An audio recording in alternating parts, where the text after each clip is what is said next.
Hello नमस्कार दोस्तों। आज हमने दोस्तों ने विचार किया कि पिछले साल हमने एक प्लानिंग की थी कि हमने किताबें पढ़नी है काफ़ी। तो हमने 2024 में एक प्लान बनाया। तो एक साल में हमने ये सारी किताबें इकट्ठी की हैं और इनके बारे में हम थोड़ी सी अब जानकारी दे सकते हैं, तो आपके लिए प्रदान करते हैं जानकारी। तो सर्वप्रथम है हमारे ये वैशाली की नगरवधु, जो है आचार्य चतुर्सेन की द्वारा लिखी गई है।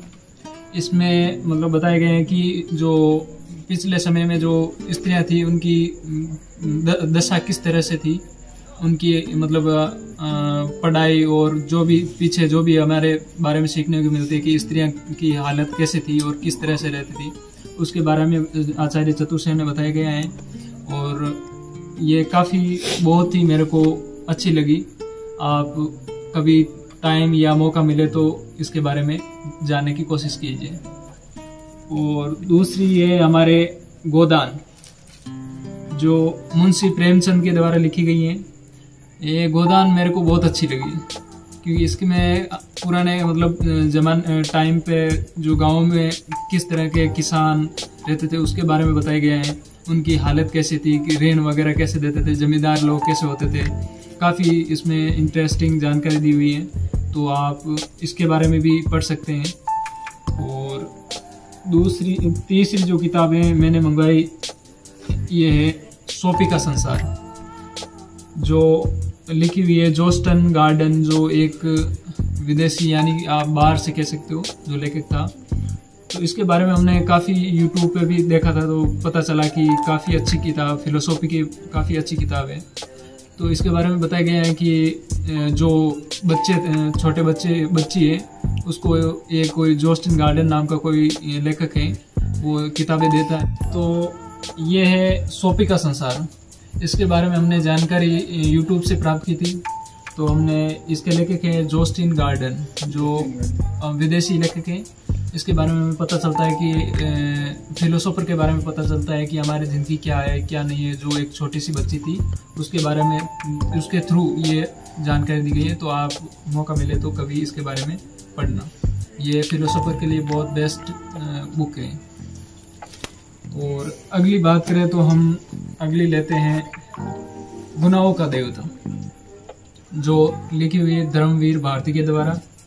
इसमें बताया गया है, इसमें प्रेम के बारे में बताया गया है कि निस्वार्थ भाव से प्रेम किस तरह से किया जा सकता है, इसके बारे में इसमें बताया गया है। तो क्या भाई प्रेम क्या होता है, प्रेम का एक मतलब शब्द ही क्या होता है, उसके बारे में हमको अभी तक पता नहीं था। तो हम इसके बारे में पढ़ के काफ़ी सारा प्रेम के बारे में जानकारी इकट्ठा कर ली है, तो इसके बारे में भी आप पढ़ सकते हैं। और अगली बुक है जो हमने मंगाई थी और अभी तक पढ़ी नहीं है, वो है जुन्नू लाल, मतलब जलवे अहंकार के, यानी कि हमारा जो अहंकार है वो क्या है उसके बारे में बताते हैं। और इसके लेखक हैं आचार्य प्रशांत, जो अभी यूट्यूब पे काफ़ी फेमस है।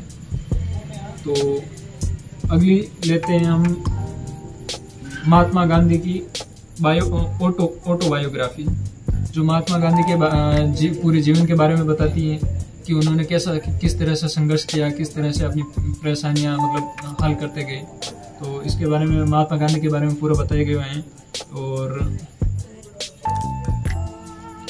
अगली जो किताबें हमने मंगवाई थी इसका नाम है शमसुर रहमान फारूकी की।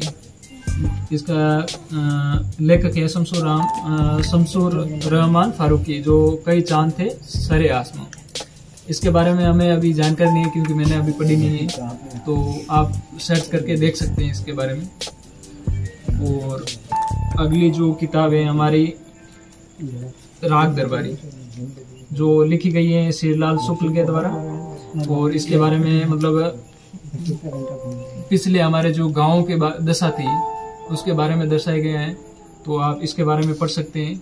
और अगली जो किताब है हमारी आधा गांव, जिसमें राही मासूम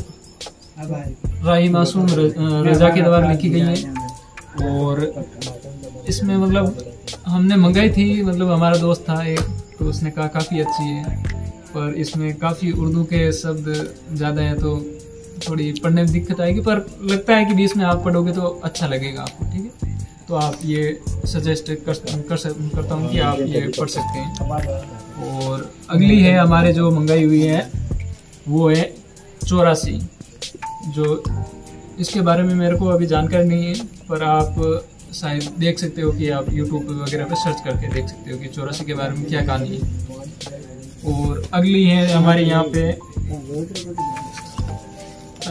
मैं मृत्यु सिखाता हूँ फिलोसोफर की, जो है हमारे ओशो, जो अमेरिका में और बाहर विदेशों में उन्होंने काफ़ी बैन कर दिया था उनको, पर उन्होंने काफ़ी हद तक मतलब ज़्यादा किताबें पढ़ी थी ओशो ने, का हाईएस्ट लेवल की किताबें कह सकते हैं कि दूसरा बुद्ध ओशो भी कह सकते हैं इनको।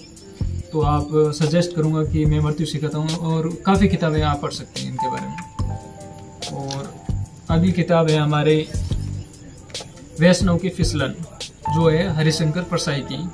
इसके बारे में मतलब छोटी छोटी कहानियाँ हैं जो व्यंग्यात्मक आज के सामाजिक ढांचे को दर्शाती है और राजनीतिक हर चीज़ के बारे में व्यंग्यात्मक दृष्टिकोण रखती है।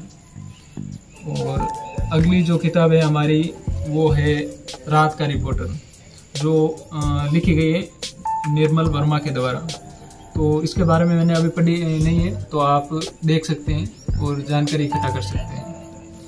और अगली हमारी जो किताब है वो है अहम, यानी लेखक है इसके आचार्य प्रशांत, जो इसके बारे में बताया गया कि हम जो हमारा अहम है वो क्या है और क्यों हमारे इतना परेशान करता है। तो इसके बारे में मतलब काफ़ी जानकारी दी हुई है, तो आप देख सकते हैं। और अगली जो किताब है वो है हमारी एक चितड़ा सुख, जो निर्मल वर्मा के द्वारा लिखी गई है। तो इसके बारे में मैंने अभी पढ़ी नहीं है, तो आप देख सकते हैं कभी YouTube वगैरह पे। और अगली जो किताबें हैं हमारे वो ख़त्म हो गई है हमारी लमसम। हाँ, एक है जिसका नाम है चित्रलेखा, जो भगवती चरण वर्मा के द्वारा लिखी गई है।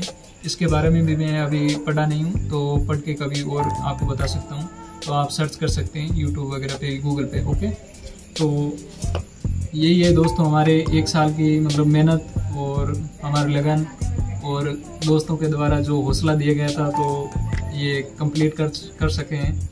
तो मैं सबसे पहले दोस्तों को धन्यवाद देना चाहूँगा और नमस्ते। दवाई बनी ना बंद कर जोड़ा